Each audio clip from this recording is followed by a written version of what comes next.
ایک بڑا خوبصورت گلدستہ ہے میرے پاس علماء کرام کا، تو ہم علماء کرام کی طرف آگے بڑھتے ہیں آپ کے بہت سارے سوالات ان کے جوابات لینے کے لیے، اور کافی دیر سے تمام علماء یہاں منتظر ہیں۔ السلام علیکم۔ السلام علیکم۔ السلام علیکم۔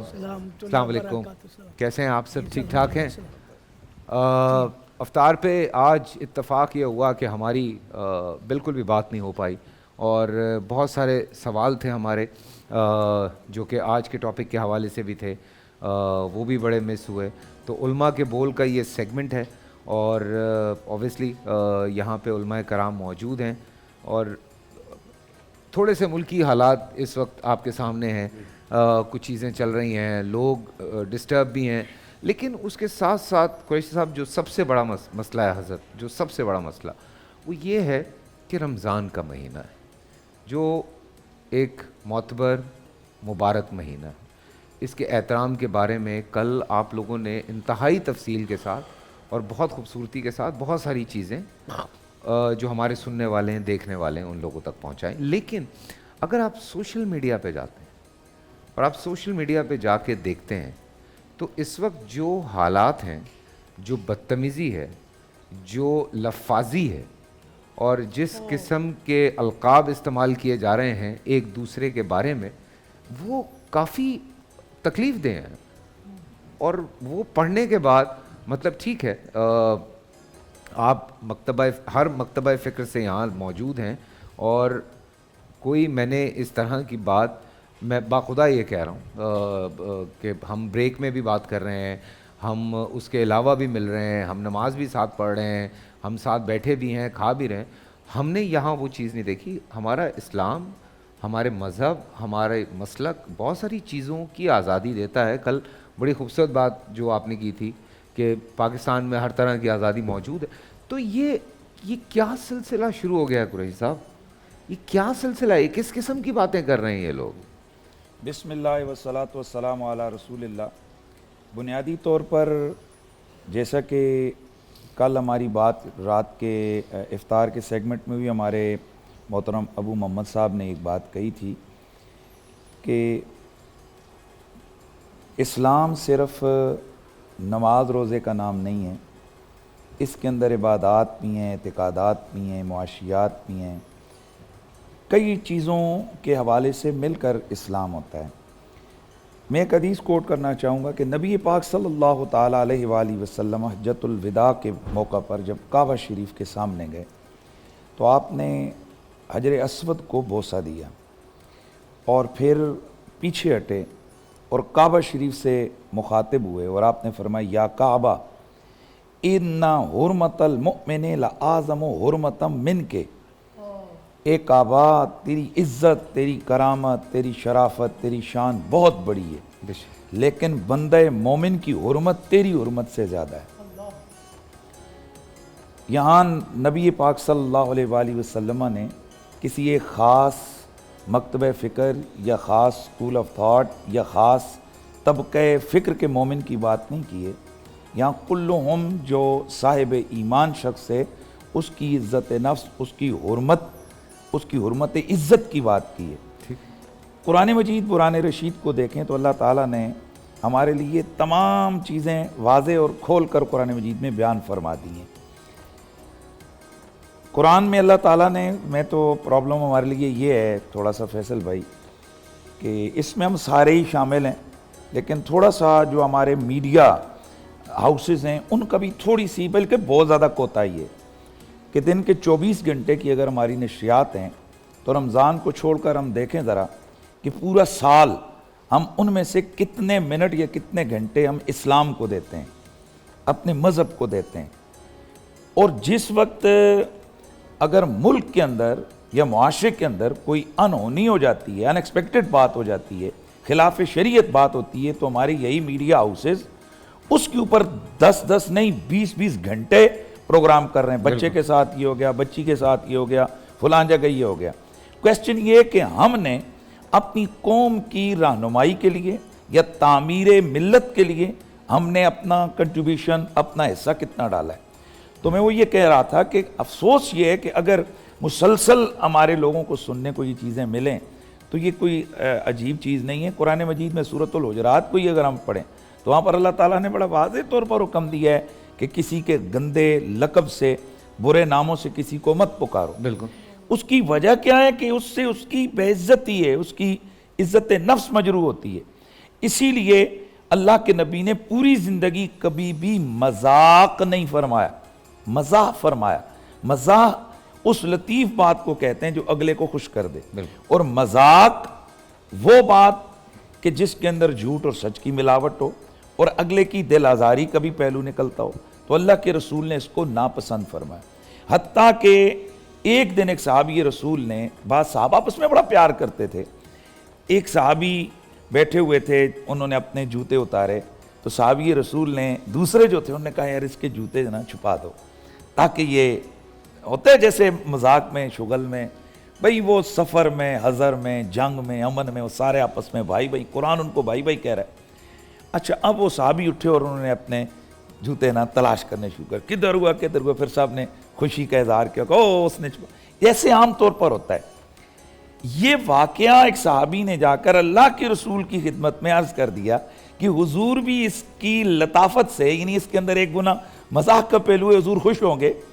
اللہ کے نبی نے جیسے ہی سنا، اللہ کے نبی نے فرمایا لا یحل لأحد من المسلم، کسی بھی ایک مسلمان کے لیے یہ حلال نہیں ہے، کسی بھی مسلمان کے لیے، کہ وہ کسی دوسرے مسلمان بھائی کو ایذا دے لو کان مثل ھذا، گو کہ وہ اس طرح کی بات ہی کیوں نہ ہو. یعنی اس کا اگر جوتا چھپانے جتنی بھی اس کو تکلیف ہوئی ہے، اتنی ایذا بھی اللہ تعالیٰ پسند نہیں کرتا کہ کسی دوسرے مسلمان بھائی کو دیں. لیکن آج ہم دیکھیں، آج کسی کی عزت معاف کیا کیا جا رہا ہے، کسی سیاسی لیڈر کے ساتھ کیا کیا جا رہا ہے، معذرت کے ساتھ ہر ایک انسان کی بھی عزت ہے اور مسلمان کی بھی عزت ہے. لیکن ہم دیکھنا ہم نے یہ کہ یہ کلچر کیسے شروع ہوا، اس کا بانی اور موجد کون ہے. کیا ممبروں اور مسجدوں میں یہ کلچر شروع کیے گئے؟ یہاں سے کس نے ایک دوسرے کے خلاف ایسی ایسی گندے گندی آوازیں اٹھائی ہیں، فلاں ڈیزل ہے، فلاں پٹرول ہے، اور فلاں جناب بگوڑا ہے، اور فلاں فلاں ہے. یہ کون کرتا ہے؟ اس کا مطلب ہے کہ وہ لوگ کہ جو کروڑوں لوگوں کے لیے رول ماڈل ہونے چاہیے، کیا ان کی سیرت، ان کا کردار، ان کی گفتار، ان کا اٹھنا بیٹھنا یہ اس قابل ہے کہ وہ کروڑوں لوگوں کے لیے رول ماڈل ہو؟ ان کی گفتگو اس قابل ہے؟ تو ہماری قوم کو بھی یہ بات سوچنا ہوگی کہ ہم کن لوگوں کے لیے دن رات اپنے خرچے کر رہے ہیں، دن رات سوشل میڈیا پہ رو رہے ہیں یا لڑائیاں کر رہے ہیں. تو ہمیں من حیث القوم، من حیث المسلم، من حیث الانسان اس بات کی طرف توجہ دینی ہے کہ رمضان شریف میں کم از کم تمام میرے جو سننے والے ان کے لیے میسج ہے کہ اپنے یہ جو ہاتھ میں پکڑا ہوا، معذرت سے میں نے اس کا ایک نام رکھا ہوا ہے، یہ ہم سب کے گلے لگا ہوا ہے، لیکن اس کا نام میں نے رکھا ہوا ہے کالا شیطان. ہاں جی. تو یہ کالا شیطان جو ہے نا، بعضوں کے یہ سفید ہوتا ہے لیکن یہ کالا شیطان بہت ساری بیماریوں کی جڑ ہے. اللہ کرے کہ ہم اس کو پازیٹیو استعمال کریں اور جو اس کے ذریعے سے ایک ٹول کے طور پر استعمال کریں کہ جس سے ہم اپنی ضروریات میں یا اپنی زندگی میں آسانیاں ہماری ہوں، رابطے کے لیے یا باقی تحقیقات کے لیے.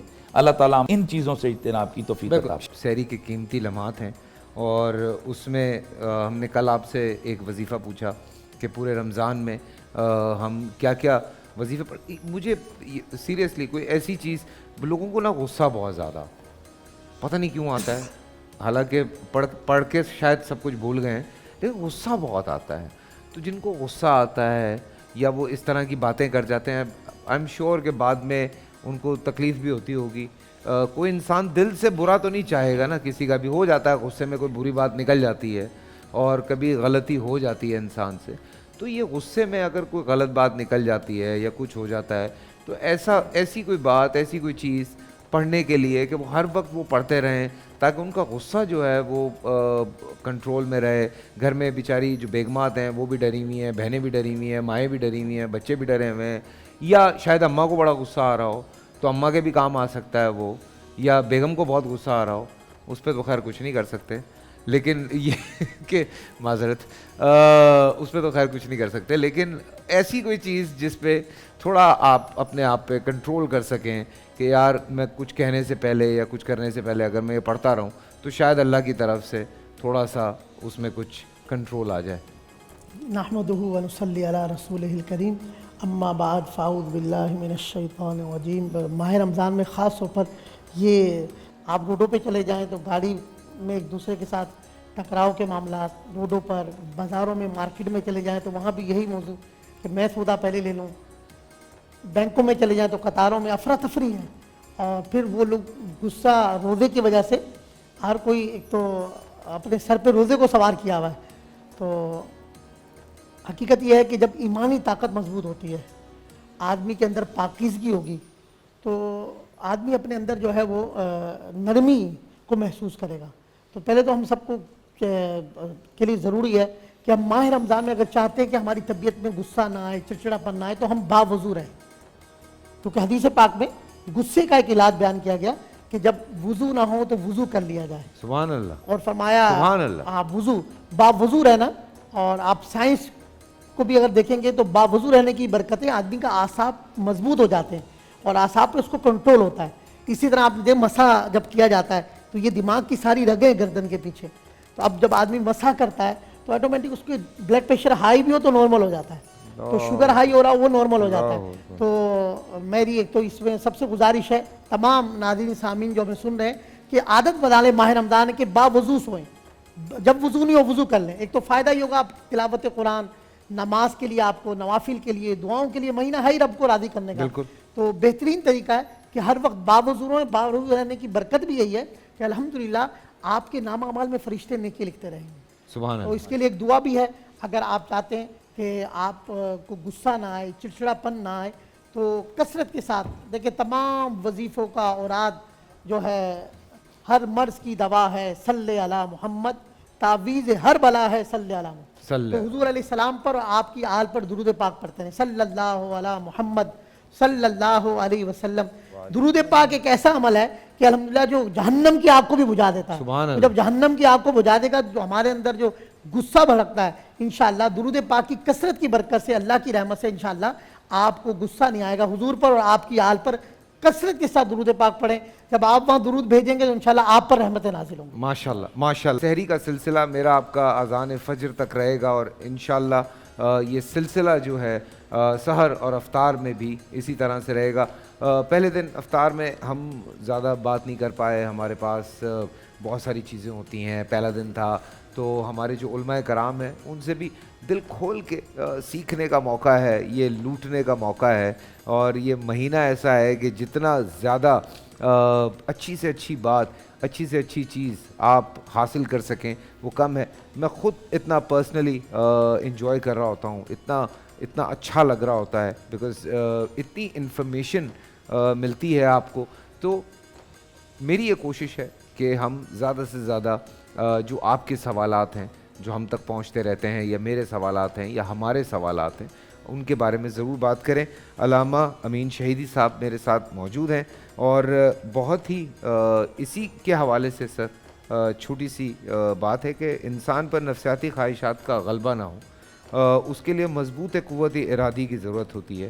اور روزے کے ذریعے جو بچپنے سے پڑھا سیکھا اس میں یہی تھا کہ تربیت یہی ہے کہ قوت ارادی جو ہے آپ کا, اس کو آپ نے مضبوط کرنا ہے. کس طرح قوت ارادی کو مضبوط کیا جا سکتا ہے, کس طرح گناہوں سے بچا جا سکتا ہے, یہ بڑی میرے خیال سے ایک اہم بات ہے. میں وہی جو سوشل میڈیا والی بات کی, یا ان سے بھی بات کی, یا گھر میں بھی جو مسائل ہوتے ہیں, سو قوت ارادی بہت اہم ہے اس میں. بسم اللہ الرحمن الرحیم وبہ نستعین واللہ خیر ناصر و معین.